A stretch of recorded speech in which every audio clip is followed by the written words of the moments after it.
like the contrast made me look really scary, and it keeps coming and going. Like, this is daylight. See that? My eyes look like I haven't slept in a month, and then it's like bright from the light. Oh, so I'm sorry it's gonna be like choppy like that. It's just the way the lighting's working. But let's see if I can. Oh, my vacuum. Okay. And then also I have no makeup on. Okay, so the competition was last night. I danced for, I guess, like 5 minutes, a minute and a half or 2 minutes per dance, and I was only doing 3 dances: salsa, bachata, merengue. I go in to find out that the inside competition, the girl that made it through the mental battle, or maybe created it, there were like 2 other participants that had an issue with their foot, or just got, psyched out and decided not to do it. So those 2 pulled out, and I was having some issues as well with my left leg. Was like tight because I do a box turn. I like to call them turntables, where they're like this, but it's a box turn, a pot turn. And so doing those on my left leg, single left leg, is kind of hard. My left leg was like stiff, really, really stiff from doing it so many times. And part of that is because I'm heavier. I've lost some weight. I got really big for a little while because of quarantine. There's nothing to do, right? Even with the amount of dancing that I do, it's not enough to equal what I used to do when I had a job. So just the little bit of strain that you get from dancing, my left leg is like really tight, and it was giving me some issues. So thank God for this product here. Bam! Ooh, look at that. So I'm not a walking advertisement, but these things are amazing. It took 2 days to get rid of the tightness. I took 1 day off, and I had an interview. So that's the thing I wanted to tell you guys about, that big secret that I have for you. So I had 2 days off. One of the days I had an interview, and my leg was like dying. First of all, I didn't sleep the whole night. You know how sometimes you like doze off for like half an hour, and you go, oh my God, I can't sleep. I was literally awake like this all night long. The hours were passing. I kept looking at the clock and watching YouTube. I know I was awake because I was watching YouTube. And anyway, by the morning I was dead, and I was like, I can't skip this interview. But so my leg was killing me all night. So I used this Theragun, which I get a discount for because I'm a Zumba instructor. I used it, and it helped a little bit to, get walking in the morning and take a shower and everything. I went to the interview, and I was okay. It was not a problem with my leg, and the interview went. I could have been better. I have to say, I had all of these things planned in my mind, how I was going to go, what I was going to say. And I did a little bit of a practice interview with my mother, who likes to drill me. And she was like, oh, no. Keep it short and sweet. Just get in there and get out of there. And I was like, that's how you shop. That's not how you interview. I mean, I don't want to waste their time, but I really wanted them to know what I come and what I offer. So I had that in my head during the interview, and I was dead tired. I couldn't believe that I was awake. It was an hour away, so we had an hour drive and almost dozed off in the car. But I was awake in the car, and I decided, because my voice, you know how you're tired and your voice just, you start mumbling? So I was doing like vocal warm-ups in the car. And my mom was like, yeah, do more of that, more of that, more of that. Keep doing it, keep doing it. And I get there and I can speak, but I feel like I'm really like high pitched. I don't know. So that's my voice anyways. I just think that when I'm really tired, it's more. So I don't know. It's kind of a funny day because where I applied in Stockton is the same place where Wesley's ex-dance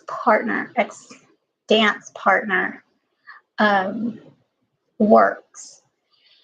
And so I had to get the nerve to tell Wesley, hey, I'm applying with your rival, now they're rivals in some way. I don't really think that they hate each other, but I don't really know the depth of their relationship or anything.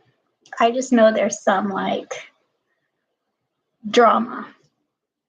So I go to apply, I go to the interview, and I told Wesley, I'm going to go to this thing. I hope you're okay. I'm not backstabbing you. We're still going to do the show.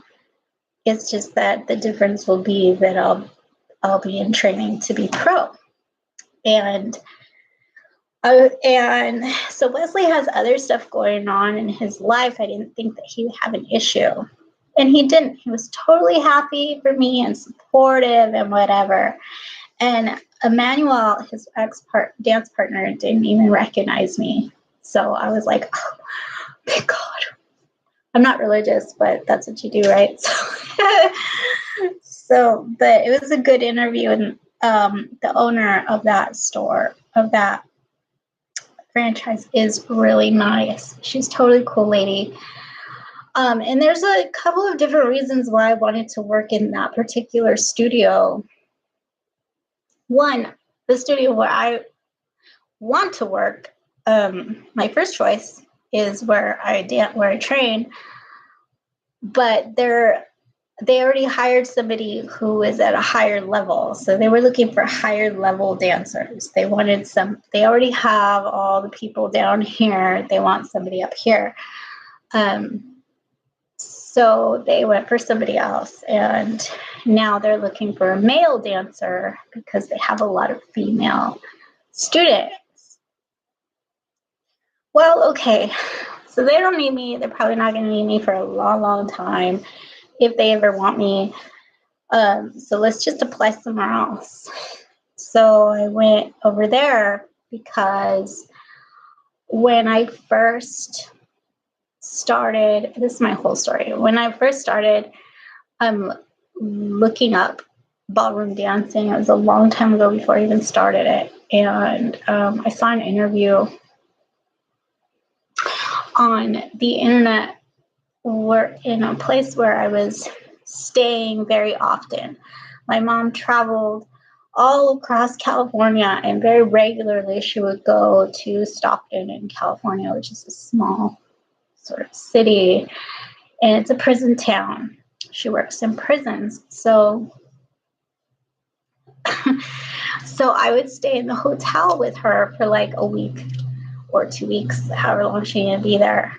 And while I was there, she's like, why don't you go do something, get a hobby, go walk outside, find something to do. So when I was looking for stuff to do, I came across the ballroom studio, and it was brand new.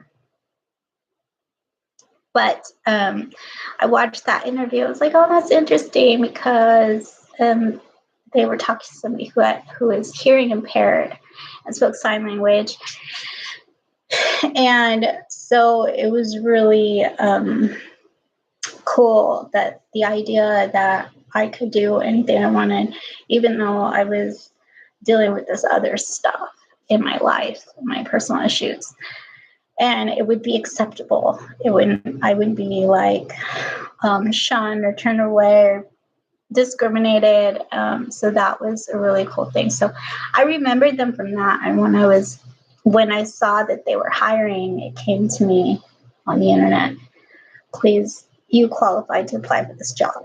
I was like, oh my God, I would love to work there. So I went to this interview and I kept it short and sweet. I don't think I gave her, you know how you answer a question with full sentences, you tell them everything in like 2 or 3 sentences, but there's not really a beginning, middle, or an end. It's just very sort of vague. Your answer is very vague. That's kind of what I was doing. And I couldn't stop it. It was just like happening. I was like, oh yeah, there was this customer and I saw her bag and we started talking and she's so-and-so and it was great. And like, that was the end of my story. But how does that answer the question? I don't know. I just told her that story. So I don't know if I'm going to make it to training. And then the competition, I told her I'm going to be in this competition coming up on Saturday. So I go to this competition. I show up and we find out that my inside competition, the girl from my studio, is entered in like 40 dances. And I'm only doing 3. So here's the problem with this particular entry. How we entered this particular competition was a learning thing, curve process. So we entered. I am intermediate, bronze 3, full bronze, but I am not, I just started there. And I could dance. I could follow into anything that you give me, but it takes a lot of practice and technique to not mess up and do it over and over and over, So Wesley decided, well, we're going to give you like silver moves.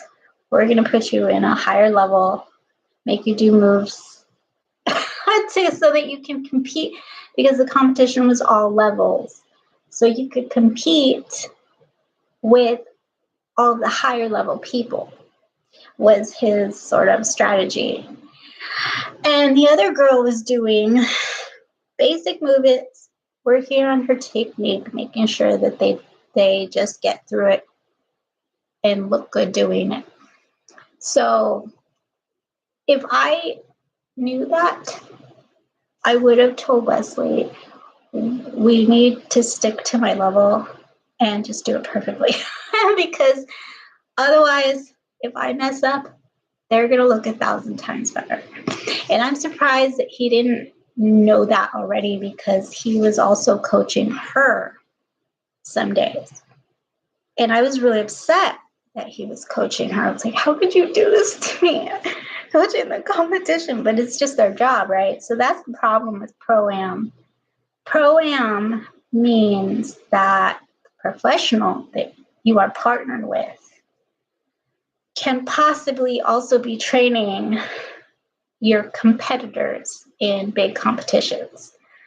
So you're not the only one getting the benefits from them. And that's why in Arthur Murray, they do team training, team teaching. So you can go, so if she goes to my teacher, I can go to her teacher, and we can, really see who's better, I guess, is the idea.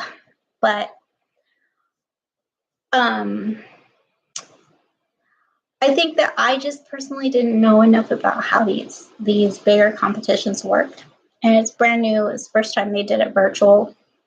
So there was going to be some issues. But now that I do, I kind of understand how to strategize it better.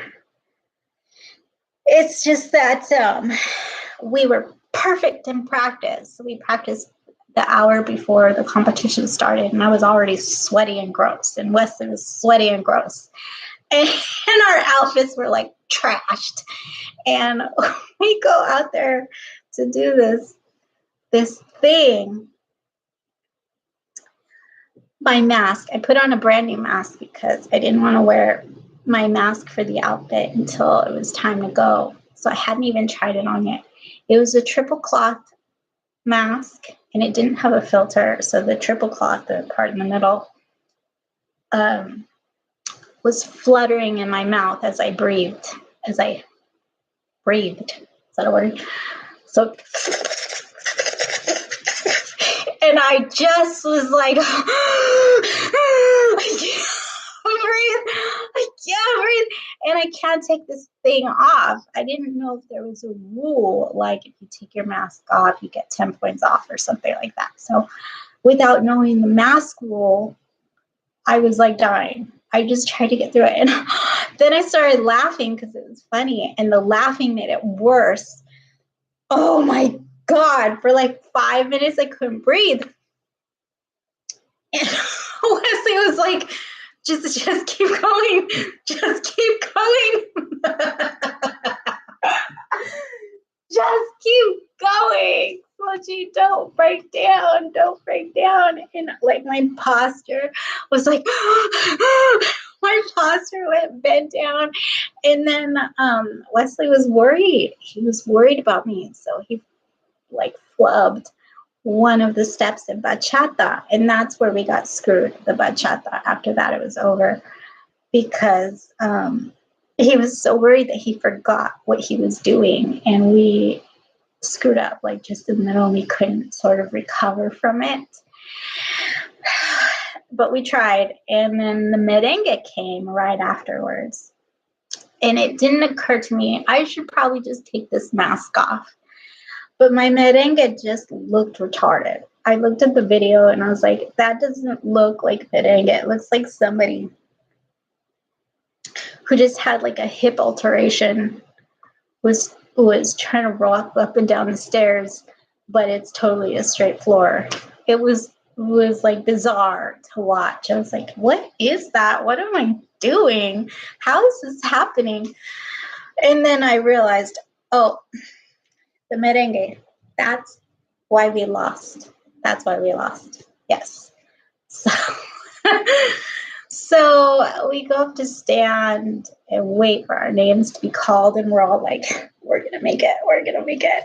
So holding hands and ready to go out. And then the other girl, her name gets called, and they go to a different studio.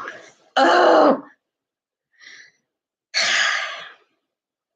So it was my stupid mistake not to check the mask, but Wesley was pissed. I was disappointed, and you win some, you lose some, but it's always like when you lose, it's for the dumbest reason. The dumbest reason. So that's what happened. We don't have a lot of it caught on tape. My mom just has performances on tape. So I don't know that it's really going to be part of the show. I just wanted to tell you like how that whole story went. If it's not part of the show, it's just because it was 5 minutes. It wasn't. It's not really worth showing. It's a lot of practice for nothing. It's not really a performance worth watching, but it was a cool event. I would still encourage people to go to the virtual competitions, but to understand that if you are going to do anything beyond your level, you better execute it perfectly, because if you don't, you're going to look stupid. And the people doing their own level or below are going to look better than you. So they didn't win either. I think they got like 8th place out of 38. That's not a big win. But I think that certainly if I didn't have that issue with the mask, that we would have placed a lot higher. It's a personal opinion. We'll never know. But yeah, so that's the end of my story. That's the week in drama. I don't know if I'll get that job now that I didn't win the competition and they've all seen it on videotape. But we will see. I got about 2 weeks. They said if they don't call me back in 2 weeks to call them. So we'll know soon. Thank you so much for watching, you guys. Please subscribe to the Ba.Bl Reel. Check us out on the babblereel.com if you want a if you want a private session of Zumba with me, Xochitl, Zumba or Strong Nation. I'd be glad to give you a class. They're about half an hour long. It's not a long time, but for $10 you can get 4 recorded sessions, or for $4 you get the 1 live session. There's also pre-recorded sessions on zumba.com, so go check that out. I will see you guys later. Thank you so much. Bye-bye.